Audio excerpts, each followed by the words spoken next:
Assalamualaikum warahmatullahi wabarakatuh. Saya bernama Yesi Pratama dari Prodi D3 Keperawatan. Di sini saya akan menjelaskan tentang manajemen konflik. Selamat menyaksikan. Pengertian manajemen konflik. Yang dimaksud di sini adalah manajemen konflik, suatu tindakan atau pengelolaan yang dilakukan oleh seseorang terhadap konflik yang dihadapi dengan cara mengidentifikasi penyebab, pengaruh, jenis konflik, serta melakukan tindakan untuk menanganinya. Manajemen konflik dalam keperawatan.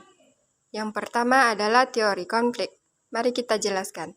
Teori interaksi pada tahun 1970-an mengumumkan bahwa konflik merupakan suatu hal yang terpenting, dengan cara aktif mengajak organisasi untuk menjadikan konflik sebagai salah satu pertumbuhan produksi.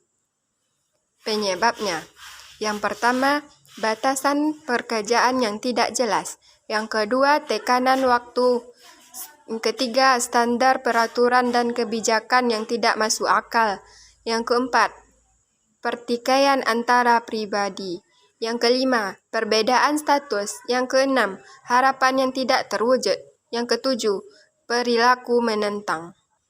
Selanjutnya, kita masuk dengan kategori konflik. Yang pertama, interpersonal disebabkan dilema nilai dan keinginannya.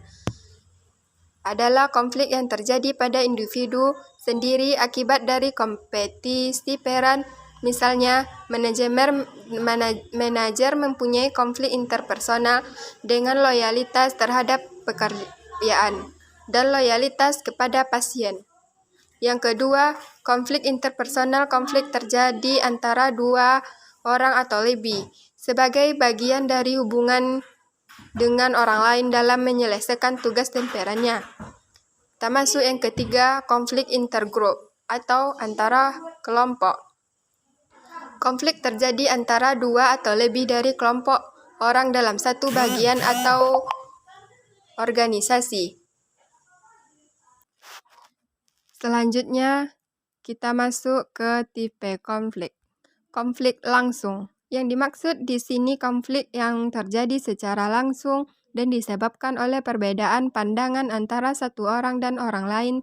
Terjadinya gangguan hubungan interpersonal biasanya lebih mudah diselesaikan melalui intervensi interpersonal. Yang kedua, konflik tidak langsung. Selanjutnya kita masuk ke akibat atau dampak konflik. Yang pertama, positif.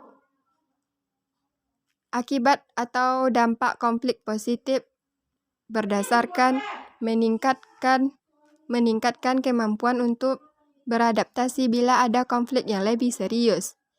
Yang kedua, menstimulasi kemampuan mencari problem solving baru. Yang ketiga, meningkatkan kekohesifan kelompok. Yang keempat, dapat digunakan sebagai alat ukur mengukur kekuatan atau kemampuan pemimpin. Kita masuk ke akibat negatif konflik.